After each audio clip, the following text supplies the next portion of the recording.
ወላጅ አባት በልጆቹ ላይ መተት እየሰራ የልጆቹን እድል የሁሉንም አብዛኞቻችን ምላሳችን ብቻ ነው የቀረችው። ሌላው ነገር ሁሉ ተወስዶብናል። እየሰማችሁ ነው?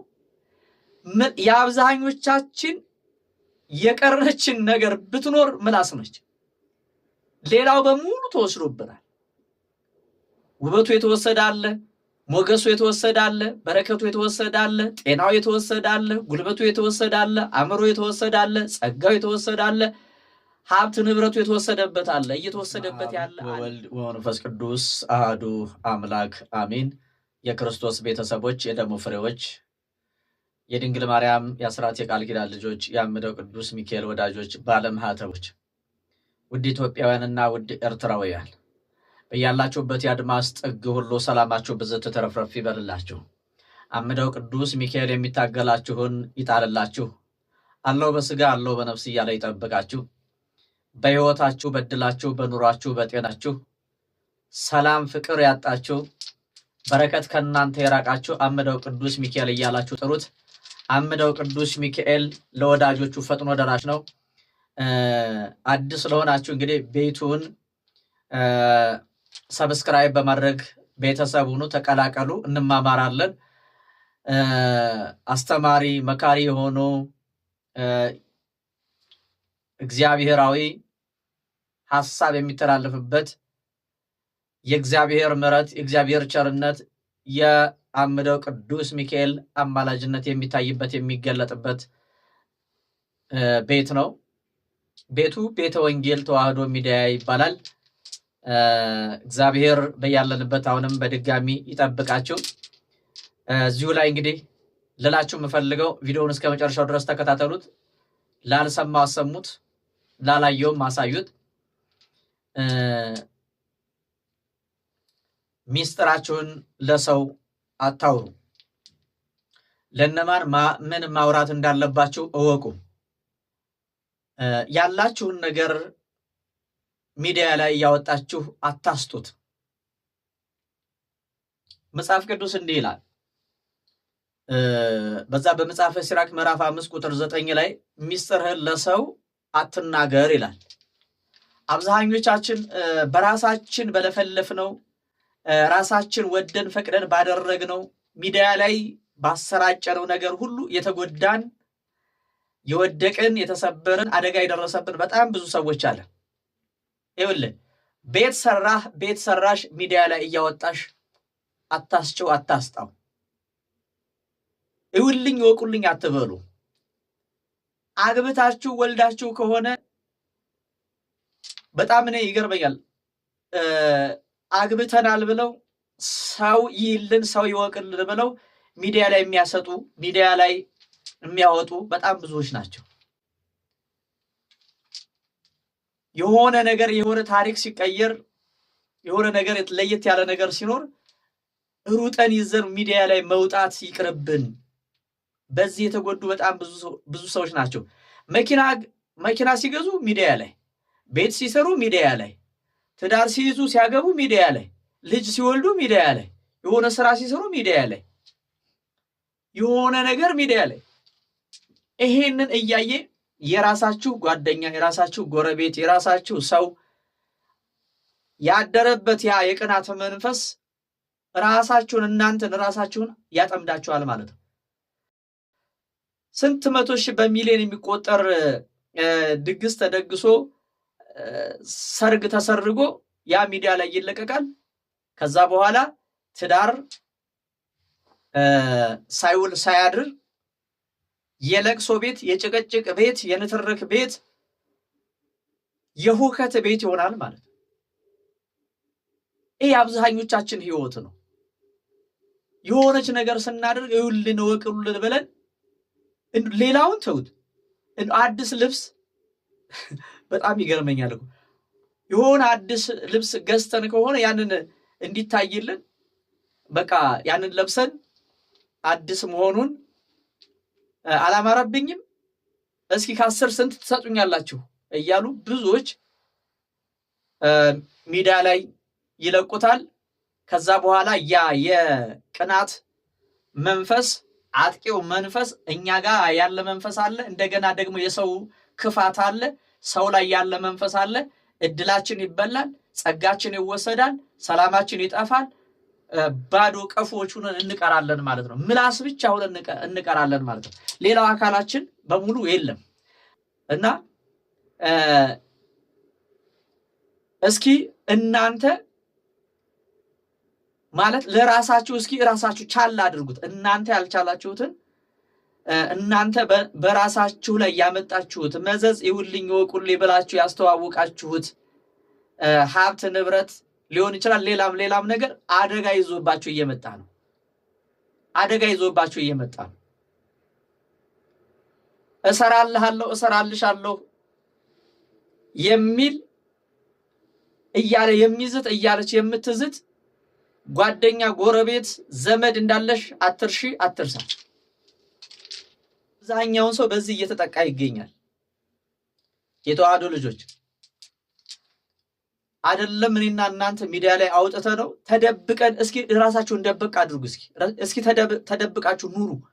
እግዚአብሔር ካያችሁ፣ እግዚአብሔር ካየላችሁ፣ እግዚአብሔር ከባረከላችሁ፣ እግዚአብሔር ካወቃላችሁ ይበቃችኋል። እስኪ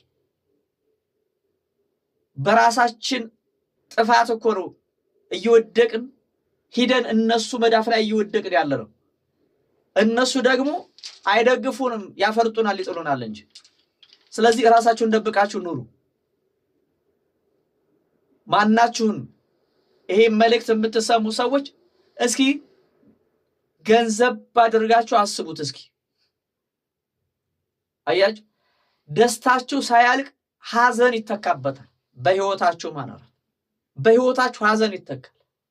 ተደስታችሁ ደስታችሁን አጣጥማችሁ ሳትጨርሱ ሌላ መከራ እንደ ደራሽ ጎርፍ ይመጣና ጥልቅልቅ ያደርገዋል ህይወታችሁን። የመከራ ማዕበል የመከራ ጎርፍ ይገባል በህይወታችሁ፣ በእድላችሁ፣ በስራችሁ፣ በጤናችሁ። ተመርቄያለሁኝ ብሎ ፎቶውን ይለቃል። በቃ እኔ ላገባ ነው፣ ይሄው የሽምግልና መረጃ ማስረጃ ብሎ ይለቃል። ሰላም የለም። ከዛ በኋላ ወገኔ ሰላም የለም፣ በረከት የለም፣ መከባበር የለም፣ መተሳሰብ የለም፣ መሰለቻቸት ይበዛል። እንደዚህ አይነት አሳሰብ፣ እንደዚህ አይነት ተግባር ያላችሁ ሰዎች ራሳችሁን ደብቁ ነው የምለው። ደብቁ። እናንተ ያልቻላችሁትን፣ እናንተ ያልጠበቃችሁትን ማንነታችሁን ሌላ ሰው መጥቶ የእናንተን ማንነት ሊጠብቅ አይችልም። የእናንተን ማንነት የሚያጠፋ የሚያወድም አንድ እርምጃ ወደፊት ስትሄዱ ሊጥላችሁ የሚፈልግ ከደረጃችሁ ላይ ወድቃችሁ ተሰብራችሁ ተንኮታኩታችሁ ታስራችሁ በቤት ውስጥ እንድትቀሩ ተጥመልምላችሁ ቤት ውስጥ እንድትታሰሩ ነው የሚፈልገው አብዛኛውን ሰው፣ አብዛኛውን ጓደኛ፣ አብዛኛውን ዘመድ፣ አብዛኛውን ወገን፣ አብዛኛውን በዙሪያችን ያሉ ሰዎች ማለት ነው። ለእናንተ ያዘኑ እስከሚመስሉ ድረስ አታውቋቸውም። ከጎናችሁ ናቸው። ነገር ግን ከጎናችሁ ያለው ሰው እየገዘገዛችሁ መሆኑን አስቡ፣ አስተውሉ። ራሳችሁን ደብቁ። ራሳችሁን ደብቁ። እንዲህ ነኝ እያላችሁ ራሳችሁን አታጋልጡት። እናንተ ያልሸፈናችሁትን ማንነት፣ እናንተ ክብር ያልሰጣችሁትን፣ እናንተ ያልጠበቃችሁትን ማንነት ማንንም መጥቶ ሊጠብቃችሁ አይችልም። እናንተን የሚያዋርድ እንጂ እናንተን የሚያከብር እኛን የሚያከብር የለም። ስለዚህ ራሳችሁን ጠብቁ። ባላችሁ ነገር እግዚአብሔርን አመስግኑ እንጂ ሚዲያ ላይ አታውጡ። ምንም ይኖራችሁ በቃ እግዚአብሔር ካየላችሁ፣ እግዚአብሔር ከሰጣችሁ በቂያችሁ እኮ ነው። እግዚአብሔር ባርክልኝ ብላችሁ ዝም በሉ። እንኳን አይደለም አሳይታችሁት፣ እንኳን አይደለም ዓለም ላይ አውጥታችሁት፣ እንኳን አይደለም አስተዋውቃችሁት፣ ያሁን ዘመን ሰው ፈልፍሎ ጎርጉሮ የእናንተን ህይወት ማወቅ የሚፈልግ ነው ያለው በዙሪያችሁ ማለት ነው። እናንተ በየዋህነት እንዲህ ነኝ እንዳነኝ ብላችሁ ታወራላችሁ፣ ያላችሁን ትናገራላችሁ። ከዛ በኋላ ግን የለም። እናንተ መኖር የምትፈልጉትን ኑሮ ያ ሰው እየኖረው ነው። ተወስዷል፣ ከእናንተ ተወስዷል፣ ተነጥቋል። የለም፣ ባዶ ናችሁ እናንተ፣ ገለባ ናችሁ እናንተ። በረከታችሁ፣ ፍሬያችሁ ተወስዷል። አያችሁ? እና መጽሐፍ ቅዱስ ነው የተናገረው፣ እኔ አይደለሁም። ሁሉ ነገራችሁን ውጭ ላይ አታሳድሩት። ከተታርጉት እስኪ ውስጣችሁ ላይ ይቀመጥ። እንዴ ምንድነው የሚኮለኩል ነገር አለ እንዴ? እስኪ አንድ ነገር ላጋራችሁ። መጽሐፍ ቅዱስ እንዲህ ይላል። አሁን የሰው ጥላቱ ቤተሰቡ ነው ይላል። የሰው ጥላቱ ጎረቤቱ ነው ይላል። የሰው ጥላቱ ጓደኛው ነው ይላል። መጽሐፍ ቅዱስ ነው የሚለው። በዛ በመጽሐፈ ምሳሌ ምዕራፍ 6 ላይ እንዲህ ይላል፣ ልጅ ሆይ አለ በጎረቤትህ እጅ ላይ ወድቀሃልና በቤተሰብህ እጅ ላይ ወድቀሃልና የኔ ባልከው ሰው እጅ ወድቀሃልና ራስህን አድን፣ ራስሽን አድኝ ይላል። ተመልከቱ። አንድ እናት ይሄንን የሚለቀቀውን በየጊዜው በየሰዓቱ የሚለቀቀውን በየቀኑ የሚለቀቀውን የአምደው የቅዱስ ሚካኤልን ተአምር ይሰማሉና እሱ የሚያደርጋቸውን ነገሮች እያዩ አምደው ቅዱስ ሚካኤል ሆይ እኔንም ጎብኘኝ እያሉ የጸሎት እናት ናቸው። ጸሎት ያደርጋሉ። ልጆች አሏቸው፣ ትዳር አላቸው። ያ ትዳራቸው ግን ለነሱ ለሳቸውና ለኚህ እናትና ለልጆቻቸው ምን ሆኗል መሰላችሁ? ፊውዙ የላላ የተነቀለ ሊፈነዳ ጫፍ የደረሰ ፈንጂ ሆኗል። ተመልከቱ እንግዲህ እና ምን አሉኝ 30 ዓመት ከ30 ዓመት በላይ ከ30 ዓመት በላይ በትዳር ህይወት ኑር ያለው ልጆች ወልጃለሁ፣ ክፉ ደጉን ሐዘኑንም ደስታውንም አይቻለሁ አሳልፌያለሁኝ አሉ። ባለቤቴ በእኔና እሱ በምንከብርበት ሰዓት እሱ ከክብር ወረደብኝ፣ ከሚዛን አንሶ አገኘሁትኝ። እኔን ብቻ አይደለም አሁን ራሱ ተዋርዶ እኔን ለማዋረድ ከቤቱ ለማስወጣት ልጆቹን ከቤቱ ለማስወጣት ሌት ከቀን ተግቶ የክፋት ጎዳናው ላይ እየሮጠ የሚገኝ ሰው ነው አሉኝ። የልጆቹን እድል እንዳለ ወስዶባቸዋል አለች። እየሰማችሁ ነው? በእነሱ እድል ነው የሚኖረው። ከቤት ሊያስወጣቸው ነው። ቤቱን ለቀውለት እንዲወጡ ከሷቸዋል። የተዋህዶ ልጆች ባለማህተቦች። አሁን ይሄ በእውነት እንደው እስኪ እናንተ ጋር አምጡት፣ እስኪ ወደ እናንተ ወደ ህይወታችሁ አምጡት፣ አስገቡት። እስኪ አባታችሁ እናንተ ላይ መተት ሲያደርግ የእናንተን እድል የልጆቹን እድል ሲወስድ ሴቶቹ እንዳያገቡ፣ ስራ እንዳይሰሩ፣ እንዳይማሩ፣ ሰላም እንዳይኖራቸው፣ ጤና እንዳይኖራቸው፣ በረከት እንዳይኖራቸው፣ ደስታ እንዳይኖራቸው ዕለት በዕለት በየጠንቋይ ቤቱ ሲከንፍ ሲበር ይውላል ያድራል። እሱ ብቻ አይደለም። አሁን እሱ አልበቃው ብሎ ሚስቱን ከነ ልጆቹ ከቤቱ እንዲወጡለት ይፈልጋል፣ ያስፈራራቸዋል። አሁን ይሄ በስውር ብቻ አይደለም፣ እየሰማችሁ ነው። በጣም ያዘንኩበት ክፍል ነው። በጣም ውስጥ የተጎዳበት ክፍል ነው በእውነት። አሁን ይሄንን ምን ትሉታላችሁ? በምንስ ቃላት ትገልጡታላችሁ? ሰውየው አሁን ለምሳሌ ጠንቋይ ቤት ሲሄድ ሰው ሲያስጠነቁል ሲመትት ስውር ነው አይደለ? እናንተ አሁን መተታችሁብኝ፣ እንደዚህ ያደረክብኝ፣ መተትክብኝ፣ እንደዚህ ያደረክብኝ ብትሉት ምን ምስክር አለህ? ምን ማስረጃ አለህ? አንተ ስሜን ለማጥፋት ካለህ የጥላቻ ጥግ ነው እንደዚህ የምትሉኝ ብለው ሰዎች ሊከሱን ይችላሉ። ይሄ ሰው ግን ግልጽ ነው የሚነግራቸው። በግልጽ አንቺንም እገርልሻለሁ እናንተንም አጠፋችኋለሁ ይላል። አያችሁ፣ የቻለውን ርቀት ሁሉ እየሄደ ይገኛል። ይህ አባት ምን አልኳችሁ? ይህ አባት የቻለውን የክፋት፣ የኃጢአት፣ የበቀል፣ የጥፋት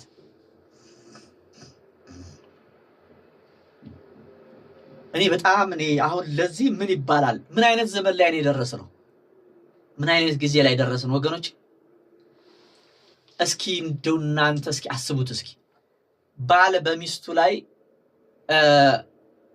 አብዳ እንድትሄድ የሞት መንፈስ፣ የደዌ መተት፣ እሰር ተብትብ ተብሎ የሚላክ እንደወጡ አስቀር የሚል አእምሯቸውን እድላቸውን እየወሰደ ነው። እንደገና አያችሁ፣ እድላቸውን እየወሰደባቸው ነው። ዕውቀታቸውን እየወሰደባቸው ነው። ጸጋቸውን እየወሰደባቸው ነው። የነሱ የሆነውን እግዚአብሔራዊ ጸጋ እግዚአብሔር የሰጣቸውን ጸጋ እየወሰደባቸው ነው። ያ አልበቃው ብሎ ደግሞ ከቤቱ እንዲወጡ ይፈልጋሉ። ከሷቸዋል። ሚስት ከቤት እንድትወጣ ተከሳለች። ፍርድ ቤት ላይ በቀጠሮ ላይ ነው። በምን ላይ ነው አልኳችሁ? ሚስት ከቤት ከንብረቷ ለ30 ዓመት የኖረችበትን ቤቷን፣ ንብረቷን፣ ትዳሯን በትና ጥላ እንድትሄድ በስውርም እየሄደ ነው፣ በግልጽም እየሄደ ነው። ሐሰተኞች የሐሰት አባታቸውን ይመስላሉ። ምን አልኳችሁ ታዲያ ልጆች? ሐሰተኞች አባታቸውን የሐሰት አባትን ይመስላሉ። የሐሰት አባት ማን ነው? ዲያብሎስ ነው፣ ሰይጣን ነው። ሐሰተኛ የሱ ያልሆነውን የኔ ነው ብሎ ያለኝ ይበቃኛል የማይል ምስጋና የሌለው ክብር የሌለው ሰገብጋባ የሆነ ፍጥረት ነው። ማን? ዲያብሎስ። ስግብግብ ነው። ያላስቀመጠውን ያልሰራውን የሱ ያልሆነውን ማይመለከተውን ሁሉ ነው የሚያግበሰብሰው። ልጆቹም እንደዚህ ናቸው። በራሳቸው ጸጋ በራሳቸው እግዚአብሔር በሰጣቸው ጸጋ አይደለም፣ እግዚአብሔር በሰጣቸው በረከት መኖር አይፈልጉም። የራሳቸውን አስቀምጠው የሰው እድል ነው የሚመለከቱት። የሰው ጸጋ፣ የሰው ሞገስ፣ የሰውን ሀብት ንብረት ነው የሚመለከቱትና ብዙ ወላጆች በነገራችን ላይ ብዙ ወላጆች ልጆቻቸውን ለሰይጣን እየገበሩ ይገኛሉ። እየገበሩም አሉ፣ እየገበሩም አሉ፣ ወደፊትም ለመገበር ያሰቡ አሉ። ለምን ብለው? ለገበያ ብለው፣ ለጸጋ ለስራ ብለው። አያችሁ፣ እድላቸውን ለሰይጣኑ አሳልፈው ይሰጣሉ ማለት ነው። ልጆቻቸውን ይገብራሉ። ይሄ አንተ ልጅ ነው ብለው ይሰጡታል ማለት ነው። ያ ሰው ወይም ያ ልጅ ወይም ያቺ ልጅ ከዛ በኋላ የሰይጣኑ ልጅ ነው የምትሆነው። ፉዞ ትሆናለች፣ ፉዞ ይሆናል፣ ይደነዝዛል፣ ይፈዛል። በቃ ወይ በሽተኛ ያደርገዋል፣ ቤት ያውለዋል፣ ወይ ቤት ያውላታል ማለት ነው። ገና በብላቴናነታቸው ክፉ ወላጆች። ባለፈው ከዚህ በፊት ነግራቸዋለሁ። አንዷ እንግዲህ በአውሮፓ ሀገር እየኖረች 7 ልጅ ለሉሲፈር ገብራለች። የራሷን ልጆች ማለት ነው። ትጸንሳለች። ከዛ ጽንሱ አቋርጣ ነው ለሉሲፈር የምትገብርለት።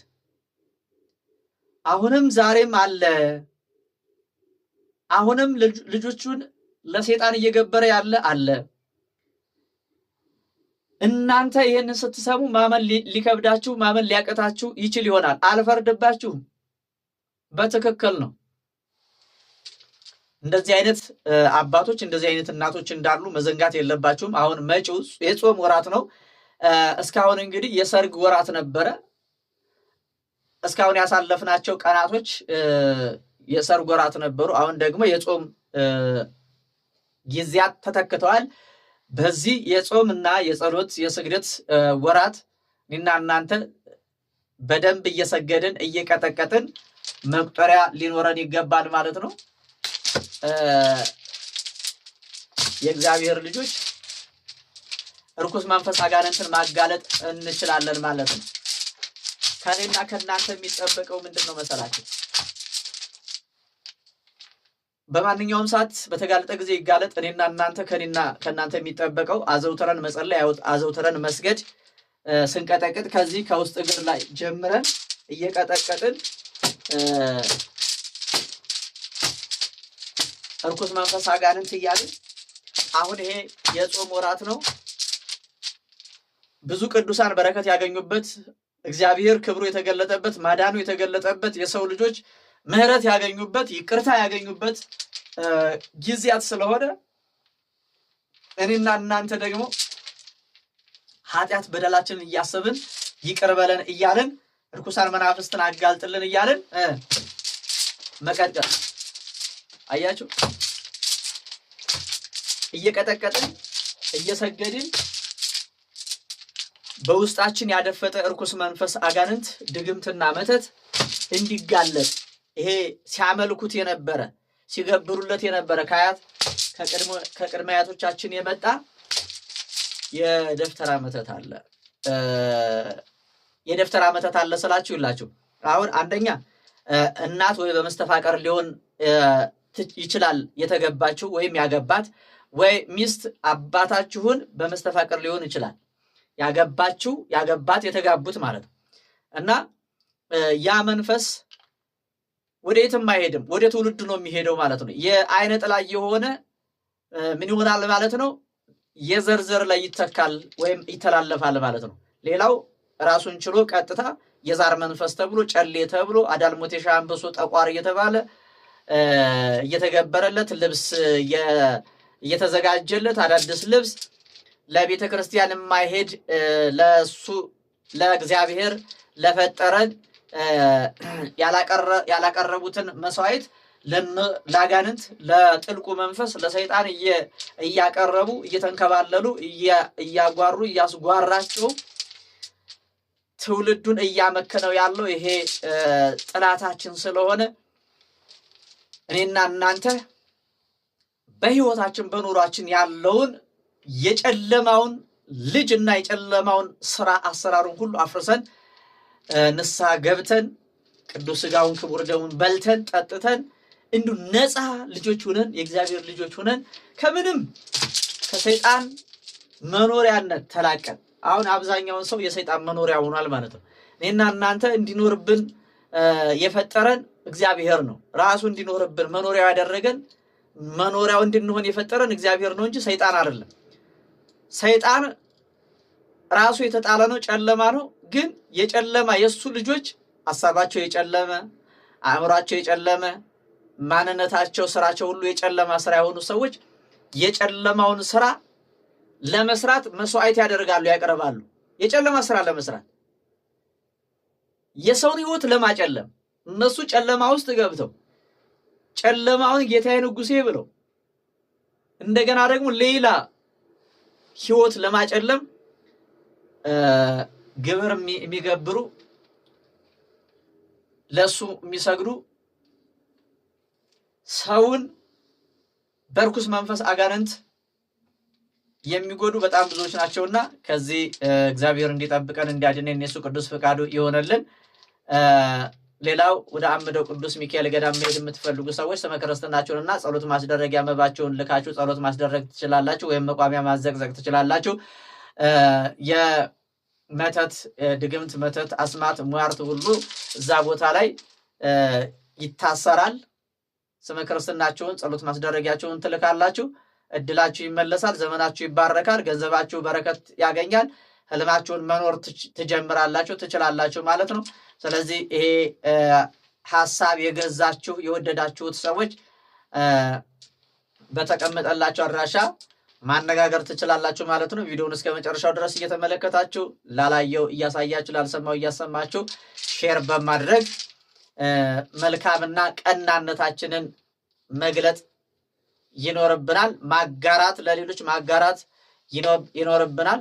ሰላም ሁኑልኝ። ሰላም እግዚአብሔር ይብዛላችሁ። ፍጹም በሆነው በክርስቶስ ፍቅር ወዳችኋለሁ።